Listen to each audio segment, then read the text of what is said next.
Bonjour, aujourd'hui je vais vous montrer en quoi l'impact de l'activité humaine diffère sur notre planète. Avant toute chose, il faut comprendre comment la Terre se réchauffe. Certains gaz que contiennent notre atmosphère, tels que la vapeur d'eau, le dioxyde de carbone, le protoxyde d'azote, le méthane ou encore les carbones fluorés, laissent passer la lumière du Soleil. Ces gaz, néanmoins, empêchent cette lumière de s'extirper de notre atmosphère, un peu comme une serre qui protège les plantations du froid l'hiver. D'où le nom donc de ce phénomène qui s'appelle l'effet de serre. Plus il y a de gaz à effet de serre, plus la chaleur reste bloquée et ceci renforce progressivement l'effet de serre et donc indéniablement la température de notre planète. Les activités humaines liées à la combustion d'énergie fossile ont augmenté principalement le taux de CO2 dans l'atmosphère de plus d'un tiers depuis le début de la révolution industrielle. L'effet de serre, ces dernières années, est si important qu'il a réchauffé la planète à une vitesse qui dépassait les attentes.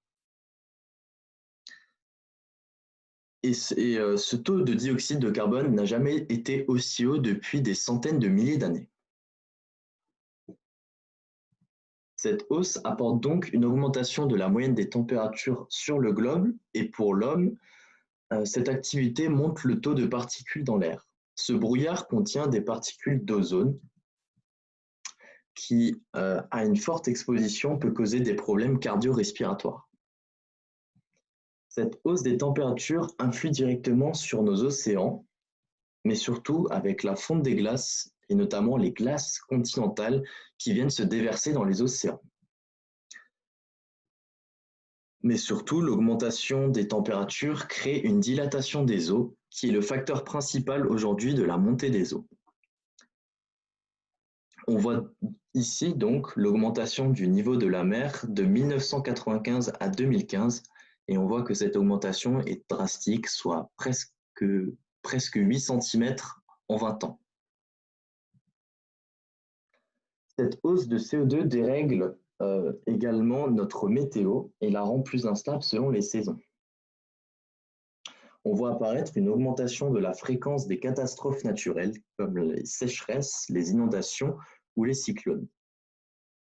Si vous avez du mal à visualiser la chose, voici un schéma représentant la hausse de notre CO2 donc, par rapport à ces aléas.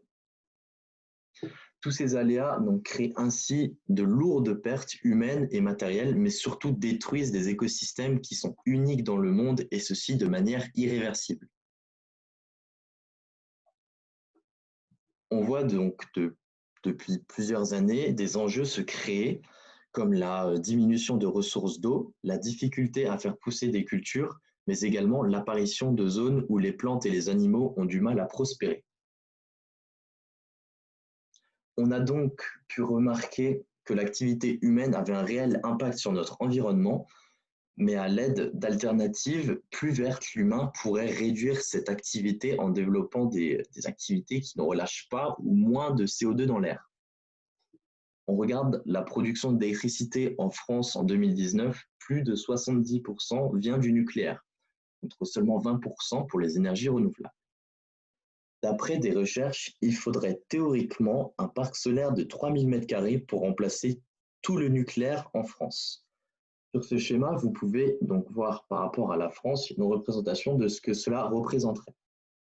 Il est bien sûr impensable à ce jour de supprimer un département pour en faire un parc éolien, mais ce chiffre, qui est certes théorique, permet de se dire qu'il y a des solutions existantes.